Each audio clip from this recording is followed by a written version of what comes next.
பட்டா இருக்கிற மக்கள் வாழுற குடியிருப்புகளுக்கு நடந்து போக கூட பாதை வேணும்னு இன்னைக்கு இருக்கிற சூழ்நிலையில கிட்டத்தட்ட 1/4 நூற்றாண்டுக்கு மேலாக மாவட்ட ஆட்சியர் அலுவலகத்தினுடைய கதவுகளை தட்டி போராடிக்கிட்டு வராங்க விழுப்புரம் மாவட்டத்தை சேர்ந்த பட்டியல் சமூக மக்கள்.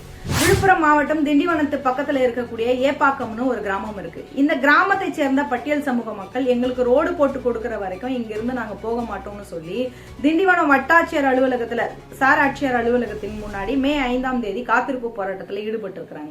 காத்திருப்பு போராட்டத்தில் ஈடுபட்ட மக்களை சமாதானப்படுத்த அதிகாரிகள் எவ்வளவோ முயற்சி செய்திருக்கிறாங்க. போராட்டத்தில் ஈடுபட்ட மக்களை சமாதானப்படுத்த முடியலன்னு அதிகாரிகள் என்ன பண்ணிருக்காங்கன்னா காவல்துறையின் மூலமா அவங்கள சமாதானப்படுத்தி அனுப்பி வச்சிருக்கிறாங்க. அப்படி அந்த மக்களுக்கு என்னதான் பிரச்சனை அப்படின்னு நம்ம விசாரிச்சு பார்த்தோம் அப்படின்னா, விவசாய நிலங்களுக்கு மத்தியில தான் அவங்க வாழுற அந்த மக்கள் வாழ சொன்ன வீடுகள் இருக்கு. பொதுவான சாலையில இருந்து அந்த மக்கள் வாழுற குடியிருப்பு போகணும்னா பேருக்கு கூட ஒரு ஒத்தையடி பாதை கூட இல்லாத சூழ்நிலை தான் அந்த மக்கள் வாழ்ந்துகிட்டு இருக்காங்க. அந்த மக்கள் போற பாதையில தான் கம்பி முள்வேலிகள் போடப்பட்டிருக்கு. வரப்புகள்ல சேரும் சகதியுமா வாய்க்கால்ல நடக்கணுங்கிற சூழல்ல தான் அங்க இருக்கிறாங்க.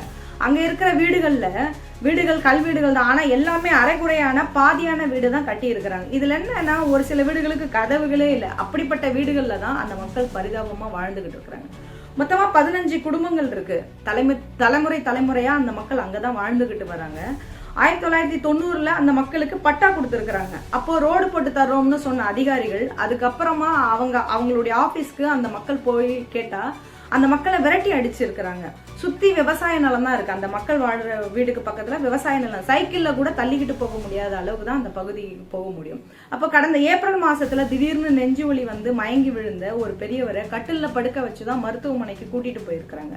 கர்ப்பமா இருக்கிற பெண்களுக்கு கூட பிரசவ வலி வந்தா கூட கட்டில்ல வச்சுதான் தூக்கிட்டு போகணும்.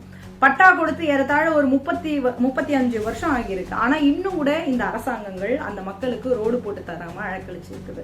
வீடுகள் எல்லாம் ஏன் அறகுறையா இருக்குன்னு நம்ம விசாரிச்சோம் அப்படின்னா, சிமெண்ட் மண்ணு கல் எல்லாத்தையும் தலையில தான் அந்த இடத்துக்கு தூக்கிட்டு போனோம். ஏன்னா ரோடு கிடையாது, வண்டியும் போக முடியாது. அதுக்கும் அந்த நிலத்துக்காரங்க வந்து ஒத்துக்க மாட்டாங்க. ஏன் ஒத்துக்க மாட்டாங்கன்னா, அந்த ஆதிக்க சாதிகள் பட்டியலின மக்கள் காசு கொடுக்கணுமா? ஏன் காசு கொடுக்கணும்னா, நீங்க நடந்து போறதுக்கு தான் நாங்க வந்து பாதை கொடுத்துருக்கோம், இதெல்லாம் தூக்கிட்டு போறதுக்கு இல்லை அப்படின்னு அந்த ஆதிக்க சாதிகள் வந்து சொல்லி இருக்கிறாங்க. அதனாலதான் இங்க இருக்கு அந்த மக்கள் வாழுற பெரும்பான்மையான வீடுகள் வந்து முழுசா கட்டி முடிக்காம இருக்குதுன்னு சொல்றாங்க.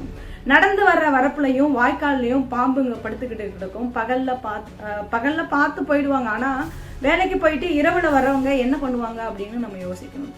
தெரியாம பாம்பை மிதிச்சுட்டா டக்குன்னு கொத்திடும். இல்லைன்னா கொஞ்ச நாளைக்கு முன்னாடி கூட விசாரிச்சதுல ஸ்கூலுக்கு போன ஒரு பையனை வந்து 13 வயசு பையனை பாம்பு கொத்தி இருக்கு. அதுக்கு சில மாசத்துக்கு முன்னாடி கெங்கமுத்துன்னு ஒருத்தரை வந்து பாம்பு கொத்தி இருக்கு. 2 பேருமே முண்டியம்பாக்கம் ஆஸ்பத்திரியில 1 வாரம் இருந்திருக்கிறாங்க. அதன் பிறகு உயிர் பொழைச்சு வந்திருக்கிறாங்க. 4 தலைமுறையா நாதியத்து இருக்கிறாங்க அந்த மக்கள். அவங்க பசங்களுக்காவது அரசாங்கம் நல்ல வழி காட்டும்னு சொல்றாங்க கேட்டதுக்கு. அப்போ ஒவ்வொரு நாளும் உசுர கையில புடிச்சுக்கிட்டு தான் அந்த மக்கள் அங்க வாழ்ந்துகிட்டு இருக்காங்க. அவங்க பிள்ளைங்களும் வெளியில போயிட்டு வர்றாங்க அப்படின்னா மழை நாள்ல கரண்ட் தண்ணின்னு எதுவுமே இருக்காது. இடுப்பு வரைக்கும் தண்ணி இருக்கும். வரப்பு எது வாய்க்கால் எதுன்னு தெரியாமே வாழ்ந்துட்டு வரோம் அப்படின்னு அந்த மக்கள் உள்ள குமுறலோட சொல்லிக்கிட்டு இருக்கிறாங்க. அதிகாரிங்க கிட்ட ரோடு போட்டு கொடுங்கன்னு கேட்டா, இத்தனை வருஷமா எப்படி இருந்தீங்களோ அப்படியே இருங்கன்னு சொல்லி இருக்கிறாங்க. இந்த மக்கள் போகிற வழியில முள்வேலி போட்டு வச்சிருக்கிறாங்க ஆதிக்க சாதிகள். இந்த மக்கள் அதிகம் பயன்படுத்தக்கூடாது அப்படின்னு. வரப்புல கம்பி முள்வெளி இருக்கு. அதை தாண்டி தான் போயிட்டு வரும். உடம்பு முழுக்க வந்து ரத்தமும் சேருமா தான் அந்த மக்கள் வந்து போயிட்டு வர சூழ்நிலையில அங்க அந்த பகுதி மக்கள் வாழ்ந்துகிட்டு இருக்காங்க. அந்த மக்கள் போகிற வழியில பெரிய தர கிணறு ஒண்ணு இருக்கு. மழை நேரத்துல அது எங்க இருக்குன்னு தெரியாதான். ஒருத்தர் 5 வருஷத்துக்கு முன்னாடி கடைக்கு போயிட்டு வரும்போது அந்த கிணத்துல விழுந்திருக்கிறாரு. இரவு முழுக்க தேடி காலையில கிணத்துல பொணமா தான் இருந்திருக்கிறாரு அந்த மனிதர். அப்போ அந்த மக்கள் வாழ்ற பகுதியில யாராவது இறந்துட்டாங்கன்னா கூட அந்த உடலை தலையில தூக்கி வச்சுக்கிட்டு தான் சுடுகாடுக்கு தூக்கிட்டு போகணும். நவீன இந்தியாவில், நவீன தமிழ்நாட்டில் இது ஒரு சூழ்நிலையா இருக்கு. அது மட்டும் இல்லாம 5 மாச குழந்தைக்கு ஒரு நாள் ராத்திரில திடீர்னு மூச்சு திணறல் வந்திருக்கு. ஆம்புலன்ஸ்க்கு ஃபோன் பண்ணதும் வந்திருக்கிறாங்க. ஆனா அந்த நேரத்துல நல்ல மழை, இடுப்பு வரைக்கும் தண்ணியும் இருந்திருக்கு. குழந்தைய தலையில தூக்கி வச்சுக்கிட்டு ஒரு கையில கொடையும் இன்னொரு கையில குழந்தையும் தூக்கிட்டு ரோட்டுக்கு போறதுக்கு கிட்டத்தட்ட ஒரு 3/4 மணி நேரம் ஆகியிருக்கு. அதுக்குள்ள அந்த புள்ள இறந்தே போயிடுச்சு. தாயை விட்டு போயே போச்சு. அப்போ சீக்கிரமா வந்திருந்தா ஆக்சிஜன் கொடுத்து அந்த குழந்தைய காப்பாத்திருக்கலாம் அப்படின்னு மருத்துவர் சொல்லி இருக்கிறாரு. மருத்துவர் சொன்னதை கேட்கும்போது அந்த தாய்க்கு எப்படி இருந்திருக்கும் அப்படின்னு நினைச்சு கூட பார்க்க முடியல. ரோடு இருந்திருந்தா 5 நிமிஷத்துல ஆம்புலன்ஸ் போயிருக்கும். அந்த பிள்ளையும் இன்னைக்கு உயிரோடு இருந்திருப்பான்.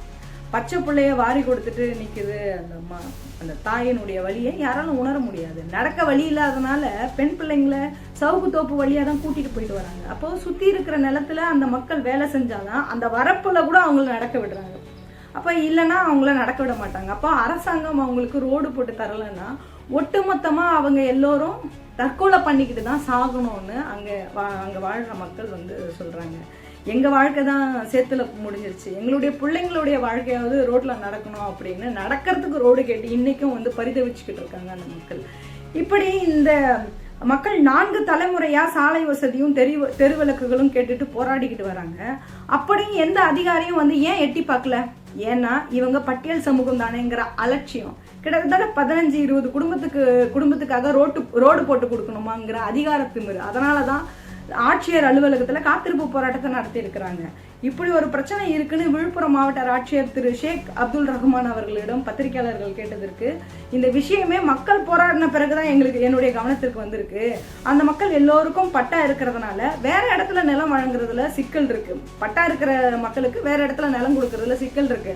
அந்த மக்கள் வாழ்ற இடத்துலயும் சாலை அமைக்கிறது தான் சரியா இருக்கும்னு முடிவு எடுத்திருக்கோம் அப்படின்னு சொன்னார். அதன் அடிப்படையில சாலை வசதிக்காக பக்கத்துல நிலங்கள்லாம் இருக்குல்ல, அதெல்லாம் கையகப்படுத்துறது தொடர்பா நில உரிமையாளர்கள் கிட்ட நேரடியா பேச்சுவார்த்தை நடத்தி இருக்கிறாங்க. சில உரிமையாளர்கள், அதாவது ஆதிக்க சாதிகள்னு சொல்ற நிலம், அவங்க நிலம் கொடுக்க ஒத்து இருக்கிறாங்க. சிலர் மறுத்து இருக்கிறாங்க, பட்டியலினத்துக்குலாம் நாங்க கொடுக்க மாட்டோம் அப்படின்னு. அப்ப அவங்க கிட்ட தொடர்ந்து பேச்சுவார்த்தை நடத்திக்கிட்டு இருக்கிறதா ஆட்சியர் சொல்றாரு. சுதந்திரம் பெற்ற இத்தனை வருஷம் ஆனாலும் இன்னும் தீண்டாமைகள் மக்கள் அனுபவிச்சுக்கிட்டே தான் இருக்கிறாங்க.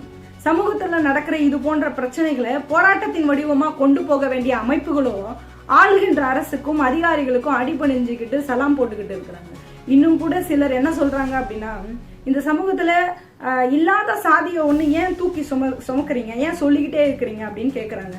கேட்கறவங்க நகரத்துல உல்லாசமா வாழ்க்கையை வாழ்ந்துகிட்டு இருக்கிறாங்க, ஈஸியா சாதி இல்லைன்னு சொல்லிட்டு போறாங்க. தமிழ்நாடு முழுக்க இருக்கக்கூடிய கிராமங்கள்ல போய் பார்த்தாதான் தெரியும் சாதி இருக்கா இல்லையான்னு. அப்போ பாதிக்கப்பட்ட மக்களுக்கு நடந்து போக உடனடியா பாதையை ஏற்படுத்தி கொடுக்கணும்னு அரசும் அதிகாரிகளும் உடனடியா நடவடிக்கை எடுக்கணும் அப்படிங்கிறது தான் நம்மளுடைய கோரிக்கை.